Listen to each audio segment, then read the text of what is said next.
Hi, sixth graders. I'm going to walk you through the content that you saw yesterday and the big ideas examples. So we'll start with a warm-up though. What is each picture worth? So you may want to pause your video, do some thinking around it, and then I will show you the solution. All right, so probably the first thing you figured out was that the palm trees are worth 9.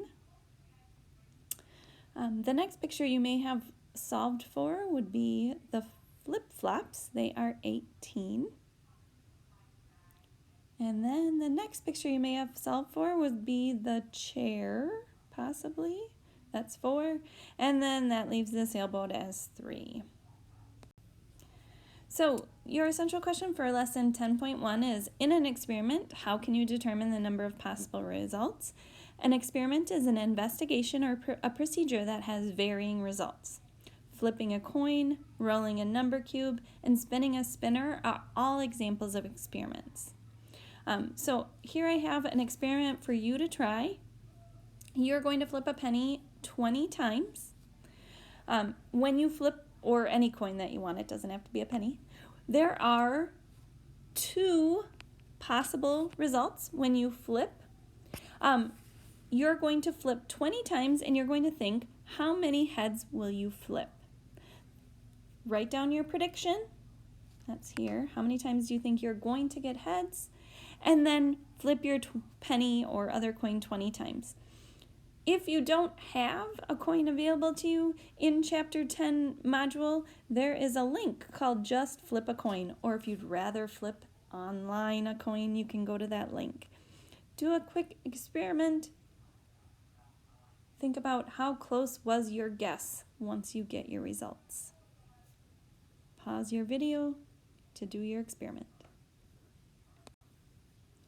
All right, we're going to talk about different possible results when we look at experiments. So if our experiment was this spinner, we're spinning this spinner, we know that there are 5 possible results. There's 5 colors on here, so I'm going to land on one of them. I guess you could argue that you could land on a line, but we're going to say there are actual 5 possible results. Then we can use a proportion to think about, out of 20 spins, how many times do you think you will spin orange? So if I know on my spinner 1 out of 5 of the sections is orange, I can write a proportion. So if I spin 20 times, because this first ratio, 1 out of 5, means 1 out of the 5 is orange. So I can think about, if I was to spin 20 times, I might predict that I would spin orange 4. Now that's just my prediction. We know that that doesn't mean it will happen every time, but that's a pretty reasonable prediction. Thinking back to your coin flipping experiment, you could make a pretty good prediction. You may or may not have been accurate, but we use our best knowledge knowing all the results. All right, here's another spinner. So looking at it, we can look and see that there are 10 possible results. We have the numbers 1 through 10 on the spinner. Out of 20 spins, you think you will spin 4 blank times. Again, make a prediction. What do you think?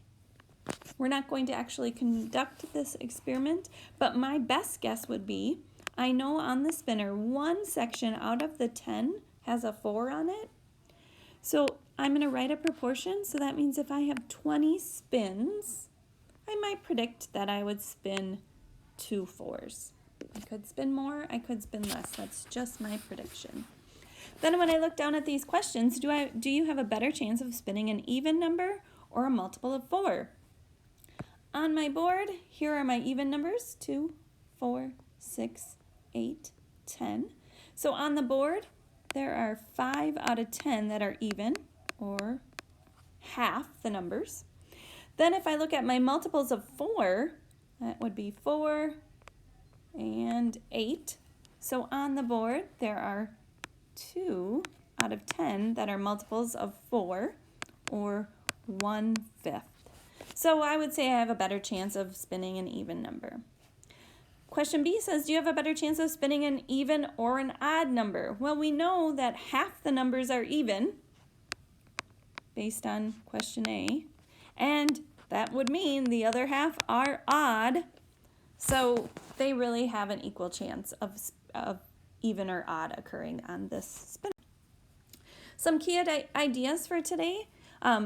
There's quite a bit of vocabulary that goes with this chapter. So you're going to want to make sure you look at the vocabulary in Canvas, do some practicing on the Quizlet. If you have a printer and you want to put the vocabulary in your notes or take some notes in your notebook, that's a good idea. Today our focus is on outcomes and events. An experiment is an investigation or procedure that has varying results. The possible results of an experiment are called outcomes. A collection of one or more outcomes is an event. The outcomes of a specific event are called favorable outcomes. For example, randomly selecting a marble from a group of marbles is an experiment. Each marble in the group is an outcome. Selecting a green marble from the group is an event. Okay, so here's our picture. Here's our possible outcomes. We have 6 marbles. You can see the different colors. The event we're trying to see is choosing a green marble. We want that to happen. So the number of favorable outcomes, there are 2. There are 2 marbles that are green, and that is what the event is I'm trying to have. Over here, this is just an important point to note. When an experiment is performed at random or randomly, all of the possible outcomes are equally likely. So these marbles, we'd have to be saying that they're in a bag where I can't see what I'm pulling out, and I'm replacing them each time if I'm pulling out a marble. All right, identifying outcomes. We have this number cube. What are all the possible outcomes? So again, these are the things that can occur. There are 6 possible outcomes if we have a regular number cube. 1, 2, 3, 4, 5, and 6. If we want an event of rolling an even number, we want to figure out what are the favorable outcomes of rolling an even number. So our favorable outcomes would be 2, 4, and 6. The numbers that are even. So we'd say our favorable outcomes of the event, our event was rolling even, are 2, 4, and 6. What are the favorable outcomes of rolling a number greater than 5? So my event is rolling a number greater than 5. And on our number cube, there is only one number greater than 5, 6. And so the favorable outcome of the event is rolling a 6. That's the only one that meets what I want. All right, another thing to look at. So we have the letters A through K in a hat. You randomly choose a letter, which means you're not looking, you're not cheating. What are all the possible outcomes? Well, this one's easy. All the possible outcomes are all of these letters that are in that bag. So we could list A, B, C, D, E, F, G, H, I, J, K. Those are the possible outcomes. What are the favorable outcomes of choosing a vowel? That means if our event is to choose a vowel, which outcomes are favorable of that event? So choosing a vowel, our favorable outcomes would be A, E, and I. Those are the favorable outcomes of choosing a vowel. Counting outcomes. If we look at the spinner, this is something that you want to note for today. How many possible outcomes are there? On this spinner, there are 6 sections, so there are 6 possible outcomes.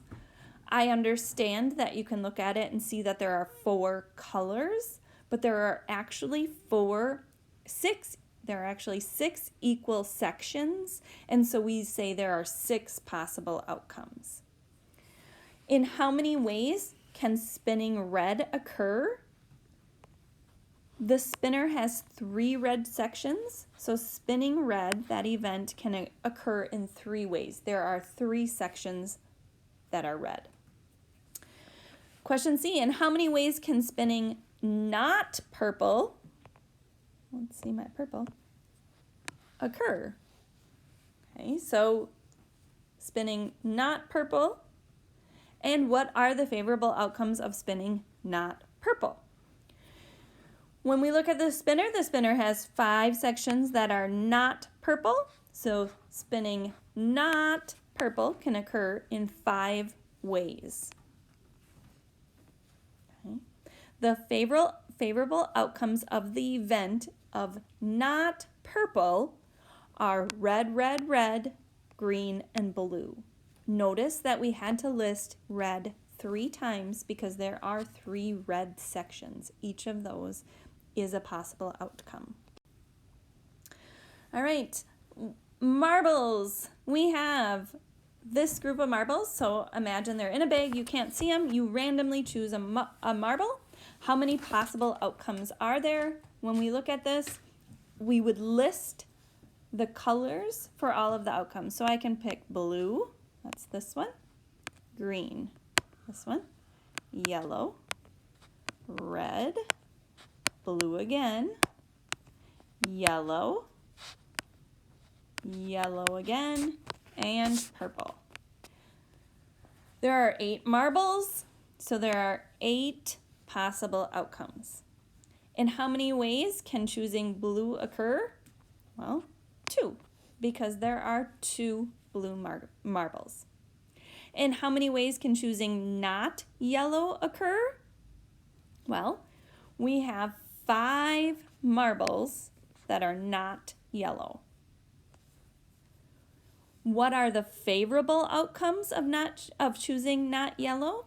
Well, I can choose these 3 that are not yellow and these 2 that are not yellow. So my favorable outcomes would be blue, green, red, blue, and purple. Note that I did list blue twice because there are 2 blue marbles in the bag. All right, one other thing I want to invite you to do, you can play rock, paper, scissors to think about your results, make some predictions, figure out who can win. You can use this table if you want to keep track, or if you don't have anybody you want to play rock, paper, scissors with at home, or you'd prefer to play with the computer, in the Chapter 10 module, there are some review and practice activities. Again, I talked about this Just Flip a Coin. That's an online coin flipping experiment. There's also a rock, paper, scissors online, so you can play against the computer and see what's happening and decide if you think all of the outcomes are equal. You can think about if things are happening, what you're noticing in the experiment. For your work today, you need to do the lesson 10.1 summary. In the announcements, I posted an example summary that you could use. Then you need to complete the big ideas assignment for 10.1. Remember to keep track of all the outcomes. And then also in the announcements, I posted just a 3-question check-in survey. I just want to make sure that the workload that you're doing right now is working for you at home as we're doing distance learning. And then finally, week 27 homework is available today since you don't have distance learning tomorrow. It will be due on Friday, May 8th. Have a great day.